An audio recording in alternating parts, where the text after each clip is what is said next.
Greetings, people of Earth. Welcome back. My name is Jax, and you join me again in this ancient olive grove on this beautiful hill. Like, look at that. That's out of a movie or something. It's stunningly beautiful here. Today, because we've got this beautiful environment, we're talking about knowing your environment and how that can be such an incredible benefit for you in your life, and it gives you sort of the tools and so much experience and knowledge and ability to really make your life awesome and great.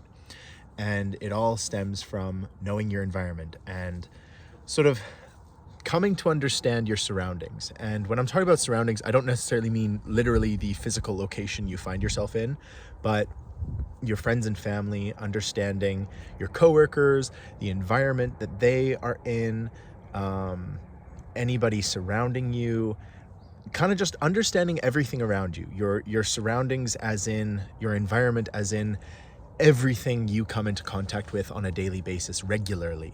Because understanding, for example, understanding things like your boss has a really difficult home life, and weekends are really the only time that he gets to escape or have fun or whatever.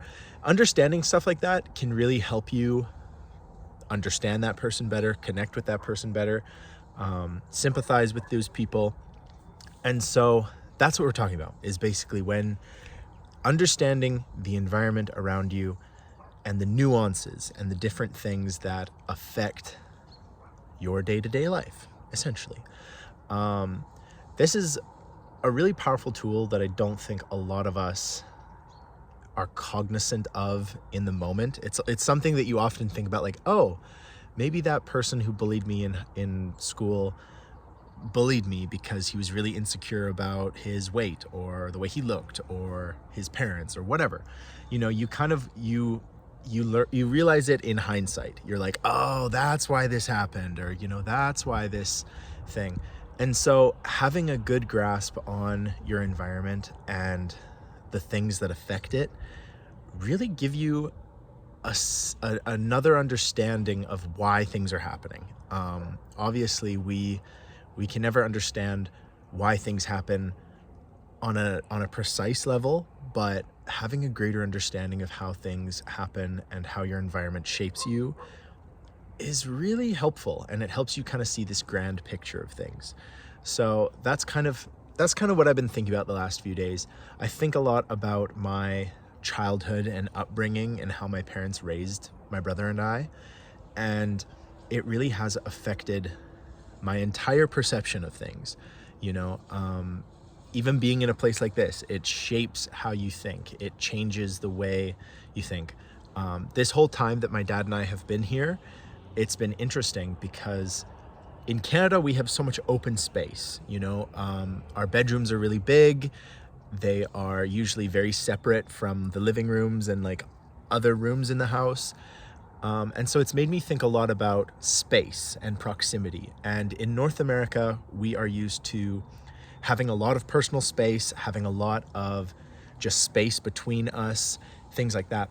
Whereas here in Europe, everyone is kind of built on top of each other. And the bedrooms and even the way the houses are arranged, it's a lot more communal. It's a lot more, you don't really have a lot of space to spend time in your room by yourself.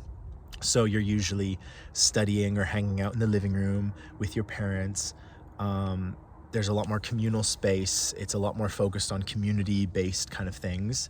And even the towns and cities and the roads are shaped like that. And so I think it shapes how people over here view each other. I think there's a lot more of a community-based, communal ideology and understanding, which I really appreciate. As an isolated Canadian, I think it's nice to feel very connected to everybody. And when we go down to the market, everybody knows everybody. It's all very communal. It's very local. Like we are in a small town, like I'll grant you that. But I think even small towns in Canada, like from where I'm from, it's certainly not this communal based. It's not based on so much strengthened community, family ties, multi-generations living together.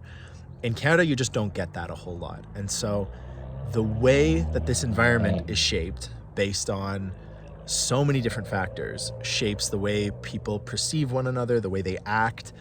And growing up in Canada, you get this whole individualistic, you are special, you are unique, you are an individual. Whereas here, you don't get that as much. You still get that, but just not as much. And I'm sure places like Japan and traditional African cultures are even more communal and even more based on community ideology, working together, living in common spaces, those kinds of things. So that's just one way that your environment can really shape how you perceive the world, how you interact with the world, everything. Another good example is the media you consume. And I've talked about this a few times before, but what you consume really does shape who you are. If you are somebody who really enjoys those high octane action movies, you really like those decisive moves, those like big spectacles, those kinds of things, you engage in, high combat sports or things like that, you're going to have a different attitude to life and to interacting with people than if you are a Zen Buddhist gardener, and I'm not putting a emphasis on one being better than the other. Both are totally fine. They're both activities that you are 100% empowered to go for and enjoy. I'm just saying those differences in activities shape differences in the way you think, the way you interact, who you decide to interact with and associate with. So all of those things really do shape who you are, and it's all based on environment and your preferences and your particular interests. So I don't know, I just think we should be mindful of the choices we make, mindful of the environment that has shaped us, because if I grew up in rural Japan, I would have a very different language, spirituality, diet, communal system, interactions. I'd have a different family. I would have a totally different perception of who I am and what I believe just because of the geographical environment that I find myself in. And like I said, I have talked about this before, but I think it's neat and it's interesting to be mindful of the changes like that and how impactful they can be. So that's all I'm really advocating for. Even the favorite foods you have are all dictated by where you grew up. I cooked snails for the first time a few days ago, escargot, and it's such a different method of cooking. There's a different history to the cuisine over in France.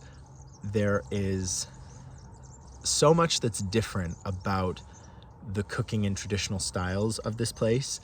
And if I had grown up here, maybe I would be a huge snail fan. Maybe I would just absolutely love them. Garlic butter, everything about it that just, screams fancy French food. But as a Canadian who doesn't really know how to prepare escargot, I took a good shot at it. I had fun. But is escargot really for me? Probably not. I don't know. Maybe if a professional chef made it and it wasn't just me experimenting, it would be so much better. But it was good. I wouldn't want it again, but who knows? Again, if it's prepared professionally, maybe I would. But it's another example of your environment shaping you and having a big impact on who you are as a person. So I think we should all be very thankful of the environment we had or have or will have, and just be mindful of how different it could be and the potential differences that it has created in us. So that's all I wanted to say. I hope you guys are having a beautiful day. I hope the sun is shining wherever you are, and just be mindful of the person you are and give yourself some credit, because I think a lot of us have survived things in our environment just as much as we have thrived from things in our environment. So give yourself the credit that you have survived. You have made it to this point in the world, because that's pretty cool. And there's nobody like you. So, you are a unique, very special individual. And I really hope that you are able to Understand that, because there's nobody like you, and there's never been anybody like you, and there will never ever be another person like you. So on that note, I hope you guys have a beautiful day wherever you are in the world. And as always, guys, I'll talk to you tomorrow.